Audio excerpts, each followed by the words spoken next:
Hey there guys, so I'm trying to do the thing where I can actually show you the progress on my painting. My angel has changed quite a bit actually, I think, and there's more new elements to this side of the painting just to compare with what it was that I have shown yesterday. I will now try to stick my phone in front of some kind of a contraption down here. So I thought that rather than I want to do a witchy check-in, basically. I also wanted to have another little look at what's happening here, and maybe, show you my tubes and things. I don't know. It's a really quiet day, and maybe the most important thing for me to share at this point is that I am so impressed with how happy this makes me, just the work. And I actually had a realization. Today's Tuesday, 25, and it was Sunday last that I, for the, I don't know, 10th time or so in the recent couple of months, said to myself, I want to get back to painting because I love it. And I see other people, painting on the net, on the tube and things. And it's just, I love it. I just love this stuff. However, that's what I'm also going to, want to talk about here. I grew up with a lot of presuppositions about what art is like. Let me come in a bit closer. That way you just don't have to look at the, all of the emptiness right around here. I grew up with a lot of presuppositions, expectations in terms of what art is. I grew up with two people who I think were under the surface, under all the things going on in their lives. They were kind of infatuated with the Italian Renaissance art. So, Botticelli and Da Vinci and all that, much more, because when they grew up, you had to sort of, I think, choose a camp. You were either a real modernist, where you would, if you're interested in art, you would be, into Picasso and Van Gogh and all those impressionist painters, and after that period afterwards. And they definitely didn't fit in. My parents definitely didn't fit in any of those categories. However, I think now that quite realistically, for them, it would have been made in terms of what they personally needed, or would have been clever to think about, and to take more time out to figure out what they really needed in their lives. It would have made more sense for them in terms of temperament, in terms of what suited them, of how, what they were like themselves in terms of temper and emotional, all the things that are part of a person's life. It would have made a lot more sense if they had been more interested, more connected to modern art as well. Not to necessarily exclude the Renaissance, because I don't really believe in a black and white kind of a choice, at least not now. Easy for me to say, because as I was saying just now, Sunday night I realized, probably for the third time or so, the same idea hit me, that why I do this, why I want to paint at all, there's only one real reason, and that's because I enjoy it. And I should, so I told myself, you should make that your priority. You should do this because you enjoy it. Go ahead and paint, and do it the way you like to do it. Make what you like to make, and bugger everything else, Excuse my French. I have always done this because I loved it.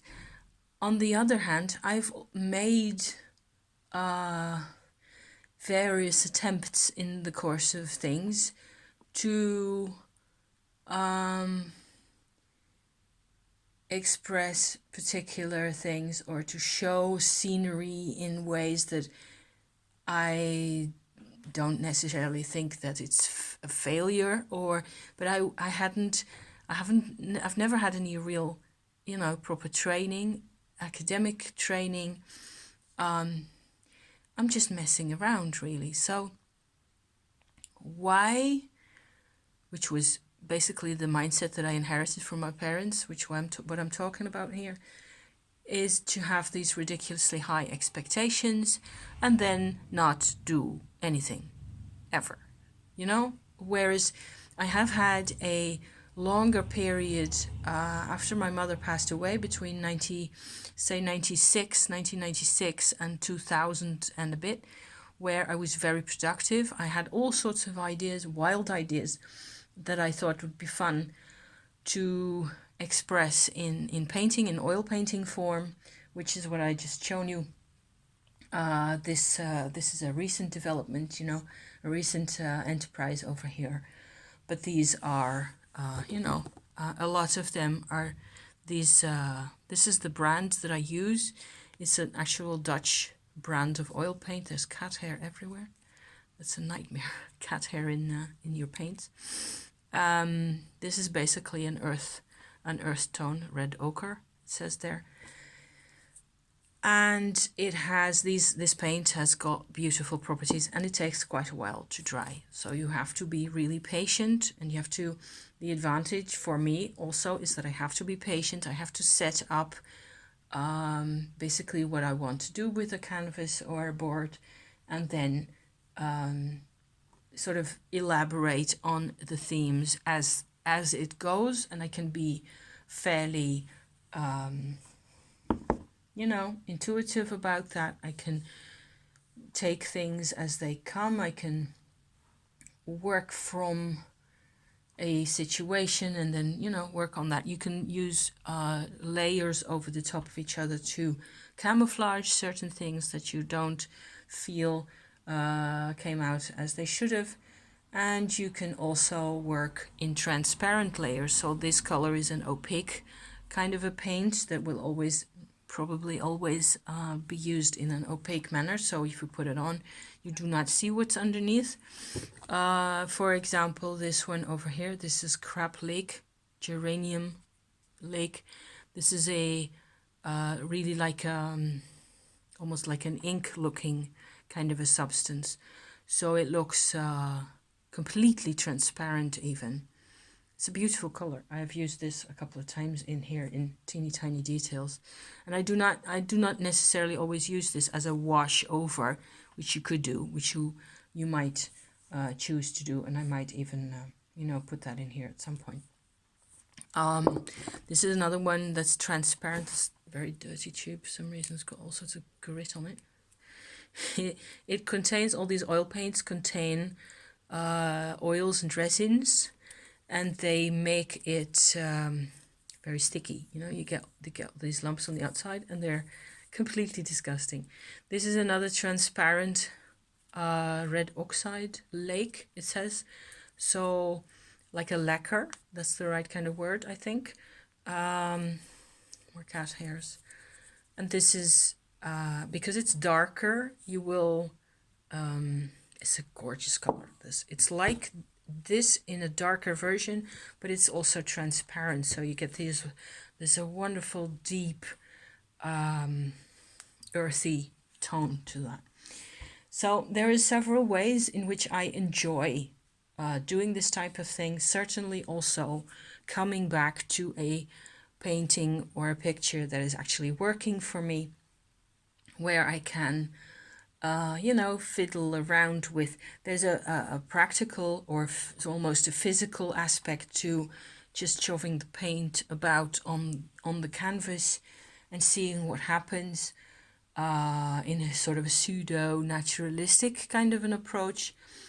And there's an abstract side to things which is very close to that, where you can just, you know, just daub a couple of colors next to each other, and quite often it'll just be pretty, you know. And the combos, color combinations, I tend to really go for. What I like about this one so far is that it's gotten to be quite a bit happier than the original version. I talked about that yesterday in my little report. And I don't know, it's just, it feels really good to be back here and to be working on this stuff. And I can see all sorts of cute little abstract little corners and bits and bobs where, you know, the paint is just basically doing itself. And I do not need to interfere with what it is doing. And at the same time, I realized that it isn't only about me enjoying my actual activity as such, with these colors, with the substance, with, you know, I mix these types of paints I mix up with, for example, this is linseed oil. I have bought this fairly recently, late spring somewhere, because I'd run out. I have used also before that more often, this is a spike oil. It's actually lavender oil, so it smells kind of like lavender, and it's thinner than the other one. So if you need something to go really thin, like those lacquers I mentioned just now, like a really thin transparent layer over the top of something, it takes longer to dry. So you have to take that into account. I will also most often use a medium, which is more like a resin type substance, and then there's turpentine over here to remove again little bits of maybe excess paint, or to get a particular kind of an effect over the top of the layers underneath. You can work a lot with turpentine in there as well. So I'm enjoying all that hugely.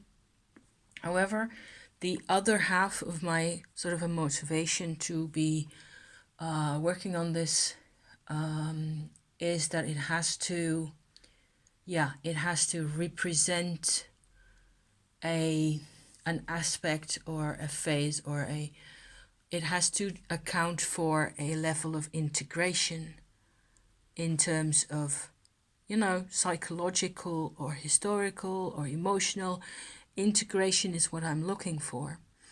And so my earth angel here, even though it's an image that I just kind of fell into in early, I don't know, early this year or late 2019 even, I just went ahead and made an image of a very earthy type, you know, rotund kind of a female, which is how I tend to represent females anyway. And it's more or less, I'm representing myself also, and I'm now no willow wand, so that's what I'm doing. However, there's an emotion to this figure here, and I suppose that's what makes it, if at all, potentially kind of relatable. The fact that she's turning around to the other side of the painting from where I actually, on this side here, I added, so the side where she's turned away from, it has got, maybe you could see that in the beginning of the video, like little houses in the distance surrounded by trees. And then there's a chariot here, a pumpkin chariot, which I thought was really funny, and a horse underneath that, waiting at the bottom of the hill that she's sitting on. That's where she comes from.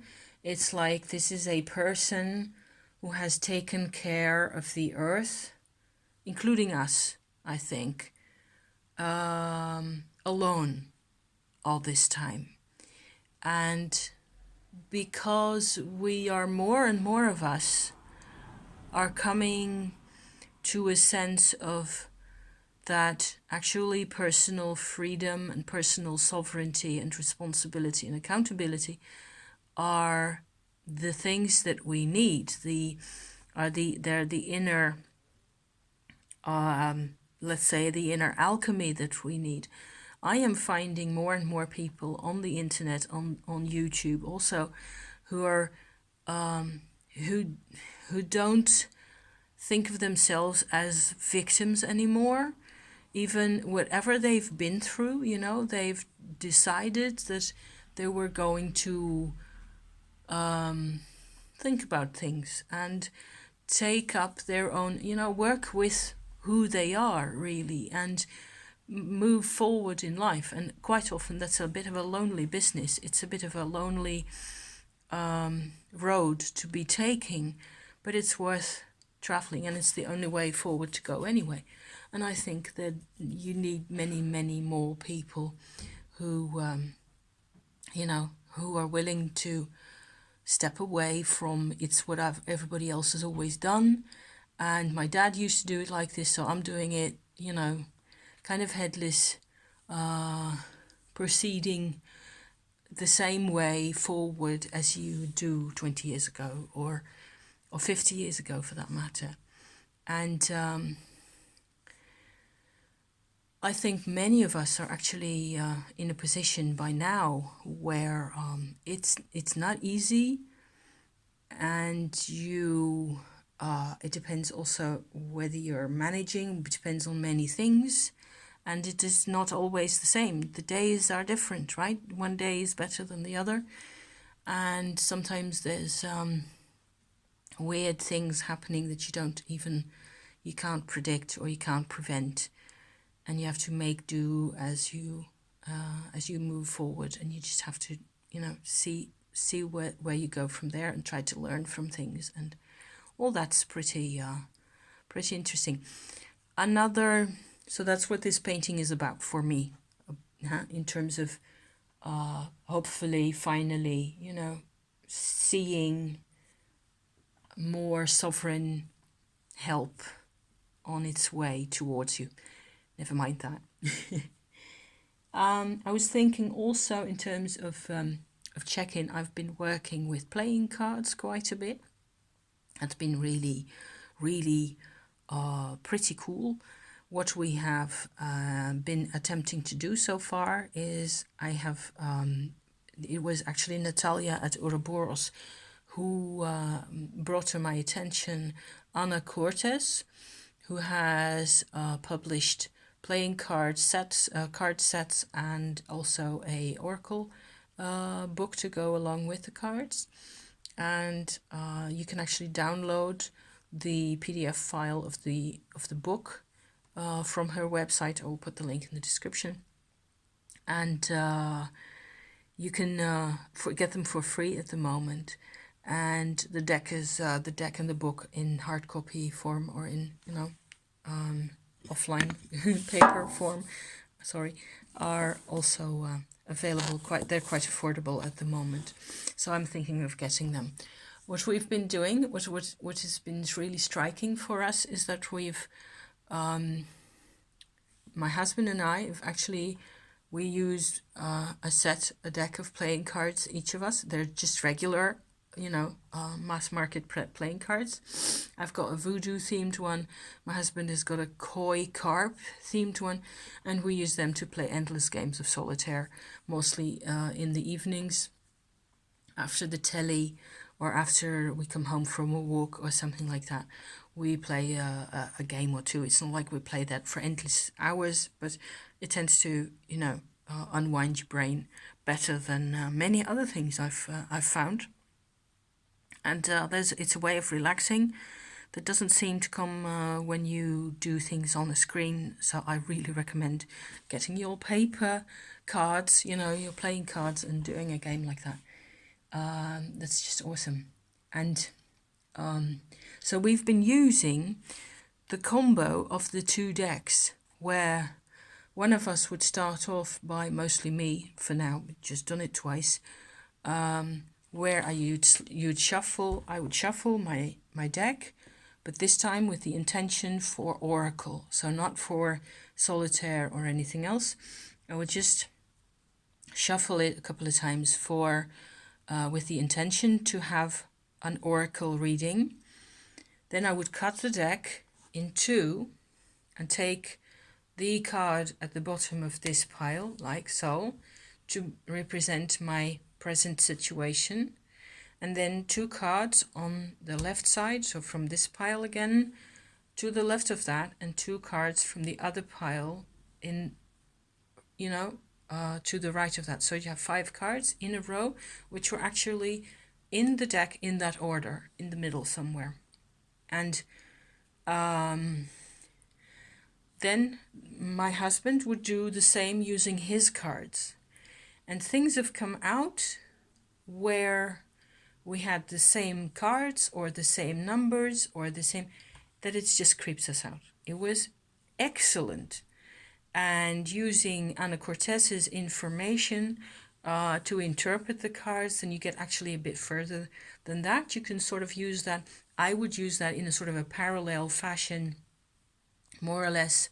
It's sometimes based on tarot, but not all the way, I think. I would use a combo sometimes, and sometimes I would go like, okay, so, and then I would say like this card in the middle represents a particular question I was asking.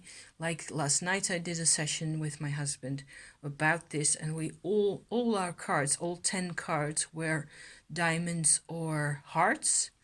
Whereas the last time we did it on Saturday was a completely different situation and more difficult also, and all our cards were spades and clubs. So there was no mixing at that time. It was really like a complete opposite of what was coming between the two sessions. And my husband wanted to know how he had, what he had done different compared to Saturday, and hence he got all these, those diamonds and hearts cards. And for me, it was more like, okay, so where do I look to find power inside myself, and how does it affect two sides of my life, basically left brain and right brain, if you like, kinds of asides to things. The weird creepy thing is that the two decks are jiving, so we were really in sync when we did both these sessions, even though in the first time we were having a bit more of a hard time, not with each other, but with things and work and pressures, and not having enough time basically to talk about things and rest. After coming home from holidays, my husband always gets a heap of work piled on top of him, and you just have to do everything instantly, which is ridiculous, but that's what happens. And for me, I suppose it was my response to that to a large extent. And now I can see that I also get more, now that he's, sorted his thing out, I get to go back to my own thing, which as it happens now is painting. And I haven't really painted at all during the springtime at all, so I'm coming back to this thing now. I am pretty much over the moon with it, and I will be continuing quite a part of the afternoon working on this. And I feel also like I have done, I've solved the problems yesterday, and I've added a couple of new elements, which was fun. I will be adding more new elements, and I have a couple of other problems that I need to look at in terms of this sphere that she's holding in her hand. I even took photos of husband holding a big labradorite sphere, so as to make sure how the thumbs and all that, how that's happening. And from there on out, just messing around with paint. Incredible. And then, I think I've got more possibilities here. And if I work on a part of the painting that's dry, then I'm not in any trouble. I just have to not go on this side or in the blue parts at the top, because that's all still wet. It'll take another week at least for the blue sky bit to be dry, so to do any layering or stuff like that. So in terms of witchy check-in, I think that's basically, this overwhelms everything else. Otherwise, I feel like there are, yeah, it's definitely the case of the paint overwhelming everything else for me. So maybe I will not be on for another day or so, because I have been posting fairly faithfully, you know, with my little holiday vlogs and so on. The Tumo progress report may have been a bit extensive for quite a number of people.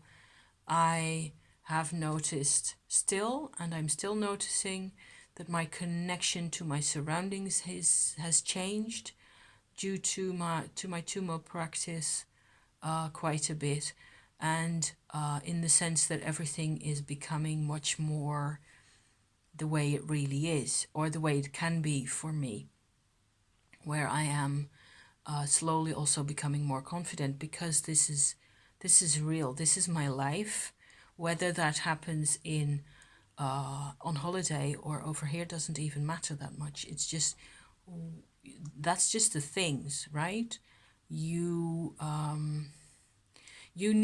I need quite a lot of things, and I cannot take the painting stuff with me everywhere necessarily. If I have to move house again sometime, which will at some time happen, you know, in the I hope fairly distant future, because I've moved house enough in my life, I will have to think about things really carefully, which I've never done before, because I never used to have a sense of, okay, so you're going to be over there now, and that means making room for cooking, for card stuff, for householdy stuff, lots of that, for all the gazillion things, you know. Be rational about that and have that planned out.